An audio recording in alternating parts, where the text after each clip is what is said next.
when we open to Joshua chapter 1, we see a transition happening.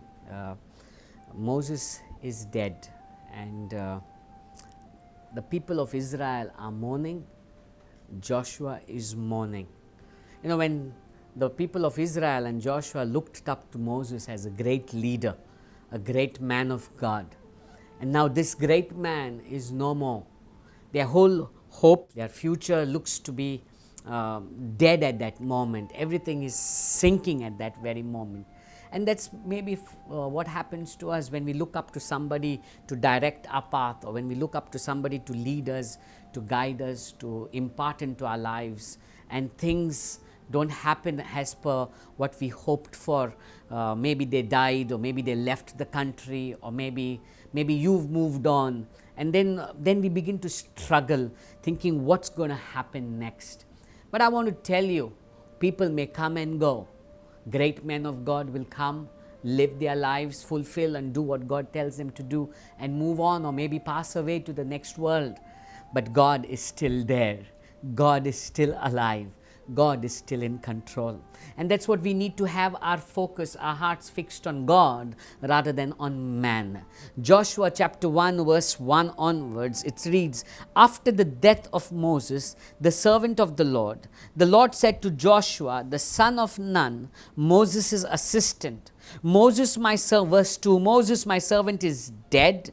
Now therefore arise, go over this Jordan, you and all this people, into the land that I am giving to them, to the people of Israel." Now God is telling Joshua, come on, the fact is Moses is dead. That's the fact. That's the truth. Moses is dead.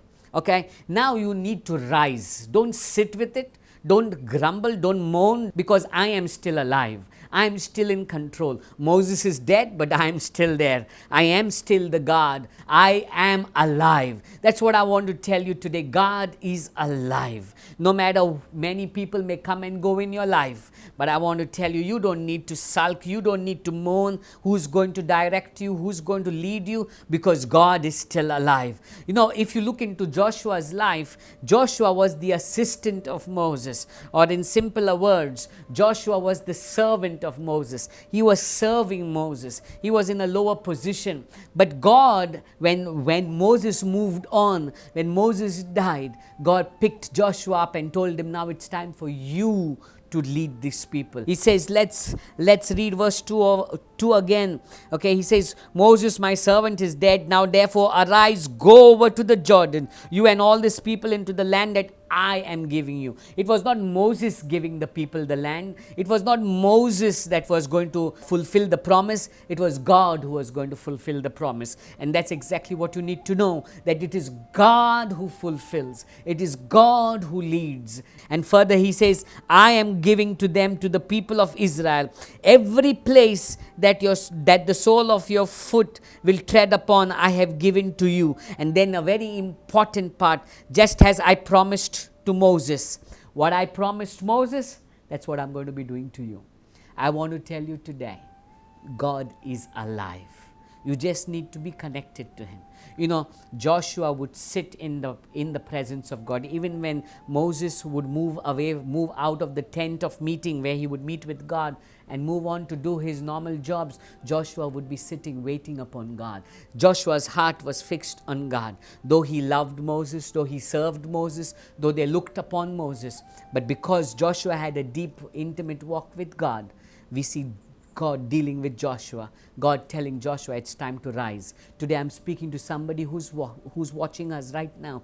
I want to tell you, it's time to rise. Maybe you're disappointed, maybe you're hurt, maybe people have left you and gone, maybe people have, people you looked up to, your elders, your parents, or maybe some pastor, or maybe some preacher or man of God that's spoken to your life. Maybe he's moved on, maybe he's transferred somewhere, he's gone to another country, or maybe he's died and gone.